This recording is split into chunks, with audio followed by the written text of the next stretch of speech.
السلام علیکم ورحمۃ اللہ وبرکاتہ۔ ساتھیو، آج کچھ باتیں سنت نبی کے سنت کیا فائدے ہیں، ہمارے کیا اوقات کے ہم سنت کے بارے میں کہیں کہ ان میں کوئی نقصان معاذ اللہ۔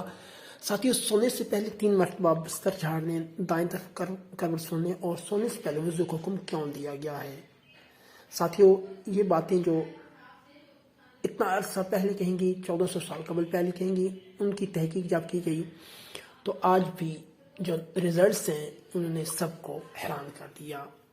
اور آپ جب ان ریزلٹس کی بات دیکھتے ہیں تو آپ بے اختیار سبحان اللہ کیا اٹھیں گے۔ ساتھیو، ہمارے پیارے نبی کریم صلی اللہ علیہ وآلہ وسلم نے آج سے 1400 سال قبل جو سنت اختیار کی تھی، ان پر عمل ہونے کا حکم دیا تھا، آج سائنس بھی احکامات کو تسلیم خم کر رہی ہے۔ نبی کریم صلی اللہ علیہ وآلہ وسلم کے احکامات اس سنت سے یہ ثابت ہے کہ سونے سے قبل اپنے بستر کو 3 بار جھاڑ لینا چاہیے۔ بظاہر تو ایسا نظر آتا ہے کہ اس حکم کا مقصد بستر پر کیڑے مکوڑوں یا کسی اور نقصان دہ چیز سے صاف کرنا ہے۔ ایک سائنسی تحقیق میں ایسا ہوش ربا انکشاف ہوا ہے کہ آپ بھی دنگ رہ جائیں گے۔ سائنس کے مطابق انسانی جسم میں میٹابولزم کا عمل 24 گھنٹے جاری رہتا ہے، جس کے باعث ہر پل سینکڑوں نئے سیل بنتے اور پرانے ٹوٹتے ہیں۔ حیران کن بات یہ ہے کہ سونے کے دوران جسم میں ٹوٹتے ہوئے سیل بستر ہی پر گر جاتے ہیں، جو انتہائی چھوٹے ہونے کے سبب نظر نہیں آتے۔ اگر بستر کو بغیر جھاڑے اس پر سونے کے لیٹ جائیں گے تو یہ مردہ سیل جسم میں داخل ہو کر کئی مہلک بیماریوں کا سبب بن جاتے ہیں۔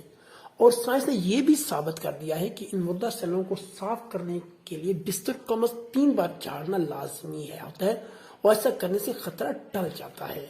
نبی کریم صلی اللہ علیہ وآلہ وسلم نے دائیں کروٹ لیٹنے کا حکم بھی دیا ہے۔ اس لیے مجھے سائنس کہنا ہے کہ ایسا کرنے سے دل پر دباؤ بہت کم ہوتا ہے، جس کے باعث دل صحیح بہتر طریقے سے کام کرتا ہے، اور سونے کے دوران بھی پورے جسم کو خون کی سپلائی بہترین انداز میں جاری رہتی ہے، جبکہ دل کے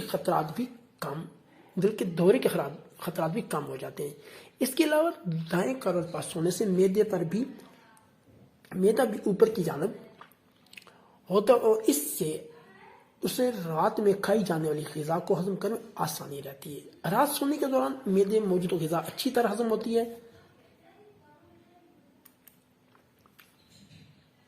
اور تیزابیت بھی نہیں ہوتی۔ ہمارے پیارے نبی صلی اللہ علیہ وسلم کے احکامات کے مطابق سونے سے قبل باوضو کر سونے کا حکم دیا گیا ہے۔ عشاء کی نماز سے قبل دانتوں کی مسواک کرنے یا برش کرنے اور پھر باوضو حالت میں سونے کا حکم موجود ہے۔ اس کی سائنس توجیہ آج کے سائنسدان یہ پیش کرتے ہیں کہ رات میں دانت صاف کرنے کے بعد انسان دانتوں کی بیماریوں کے ساتھ دل کی مہلک بیماریوں اور معدے کی بیماریوں سے محفوظ رہتا ہے۔